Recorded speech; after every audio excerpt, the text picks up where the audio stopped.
সংসারে কাজ করতে করতে আমার অর্ধেক জীবন শেষ হয়ে গেল। সংসার নামক জেলখানাতে আমি সারা জীবনের মতো বন্দি হয়ে গেছি। এখান থেকে বেরোনোর কোনো উপায় নেই। সংসারে কিছু কাজকর্ম নিয়ে আজকের ছোট্ট একটা ভ্লগ তোমাদের দেখার অনুরোধ রইল। Hello everyone, good morning. কেমন আছো তোমরা সবাই? আশা করছি তোমরা সবাই অনেক ভালো আছো। আমি সুস্মিতা নতুন একটা ভিডিও নিয়ে চলে এলাম। দেখো সকাল সকাল এই যে বিছানা গুছিয়ে নিচ্ছি, আর এখানে দেখো বিছানার উপরে একটা কাঁথা পাতা আছে। এত প্রচণ্ড আরে ঠান্ডা পড়েছে না, বলার মতো নয়।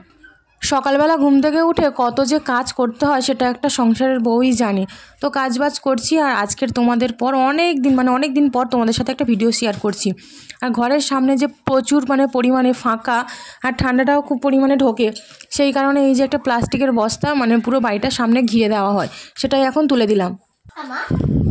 আর এই যে চলে এলাম ঘর ঝাঁট দিতে। আমরা এখন এই ঘরটাতে থাকছি না, এই ঘরে প্রচুর পরিমাণে হাওয়া ঢোকে, যার কারণে ওই ঘরটা সবে হাফ মতো হয়েছে, তার মধ্যেই আমরা ঢুকে গেছি। পুরোপুরিভাবে ঢুকিনি, হয়তো শীত কটা দিন থাকবো। পুরো ঘর বারান্দা ভালোভাবে ঝাঁট দিয়ে পরিষ্কার করে নিচ্ছি। আর সকালবেলা তো ঠান্ডাটা প্রচুর পরিমাণে লাগছিল। আর এদিকে দেখো উঠোনটাও ঝাঁট দিতে চলে এসেছি। উঠোনটা যদিও অনেকটা বড়, পুরোটা ভিডিও দেখানো হয় না, ছোট করে যতটুকু পারি ততটুকুই দেখাই। আর এদিকে হালকা হালকা রোদও উঠে গেছে। এই সময় রোদ্দুরটা গায়ে লাগলে ভীষণ ভালো লাগে আর কি, কিন্তু পুরোপুরিভাবে রোদ ওঠেনি, যার কারণে এই রোদটা গা জ্বলানো নয়। সকালের বাসি কাজগুলো এক একটা করে সেরে নিচ্ছিলাম। আর তারপরে দেখো আমার বর বাগান থেকে কি বড় বড় দুটো ফুলকপি নিয়ে এসেছিলো। আর ভালো লাগছিল না ফুলকপি খেতে, নতুন নতুন খুব ভালো লাগছিল। আমি বলছিলাম আনার কি দরকার, তো যাই হোক নিয়ে এসছে। এখন এইগুলো দিয়ে কিছু কি করব না করব সেটাই আমি এখন ভাবছি। তারপর আমার বর বাজার থেকে নিয়ে চলে এসেছে ছেলের চকোস, কেক, ক্রিম বিস্কুট। আর এদিকে দেখো আমাদের সংসারে নানান জিনিসপত্র, ঠাকুরের লোকদানা, হ্যানা ত্যানা, যেরকম একটা বাজারে হয় আর কি। আর রয়েছে পরোটা। আর আমার বর কীরকম বসে আছে দেখো। আর আজকের একটু রেগে গেছি আমি, আজকে রবিবার কেন চিকেন নিয়ে আসেনি। আর এদিকে দেখো পরোটা খাওয়া হচ্ছে। আর পরোটাটা আমি ছিঁড়ে এখন বাবুকেই খাওয়াচ্ছিলাম। তো বাবুর খাওয়ার পরে আমিও টুকটুক করে খেতে শুরু করে দিচ্ছিলাম। যাই হোক, কি হওয়ার, রবিবার একটু চিকেন না হলে যেন ভালো লাগে না আমার। চলো কি মাছ এনেছে দেখা যাক। এদিকে দেখো কাতলা মাছ নিয়ে এসছে বড়। যাই হোক, মাছের প্রতি আমার অতটাও ভক্তি নেই, যেন আমার মাংসটাই বেশি ভালো লাগে, কেন জানি না। মূলো শাক কেটে নিয়েছি, একদম কচি কচি মূলো শাক।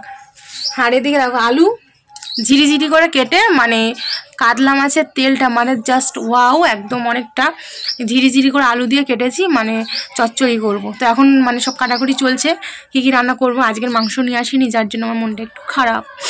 আর আমার ননদ গেছে কলে জল আনতে, ভাত হবে যে জলটা দিয়ে। তো চলো এখন আমি সব করি আর কি। এদিকে দেখো উনুনে রান্না বসিয়ে দিয়েছিলাম, ভাতটা পুরোপুরিভাবে হয়ে গেছে। এখন আমি কড়াই বসিয়ে দিয়েছি, নুন হলুদ মাখাচ্ছি মাছের ঝোল করব, মূলো শাক ভাজা করব, আর তার সাথে মাছের তেল দিয়ে আলু দিয়ে চচ্চড়ি করব। আর ভাতের মধ্যে আলু আর উচ্ছে সেদ্ধ দিয়েছি। তার কতগুলো রান্না বলো তো, আজকে 4 রকমের রান্না। যাই হোক, তবুও আফসোস, যদি মাংসটা হতো খুবই ভালো লাগতো। কেন জানি না, রবিবারটা আসলে সারাক্ষণ মাংস করে মনটা।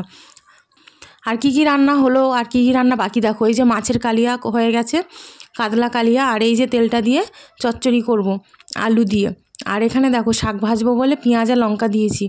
আর এইদিকে মূলো শাকটাকে ভেজে নিচ্ছি। মূলো শাক আমার অতটাও ভালো লাগে না, তোমাদের কেমন লাগে বলো।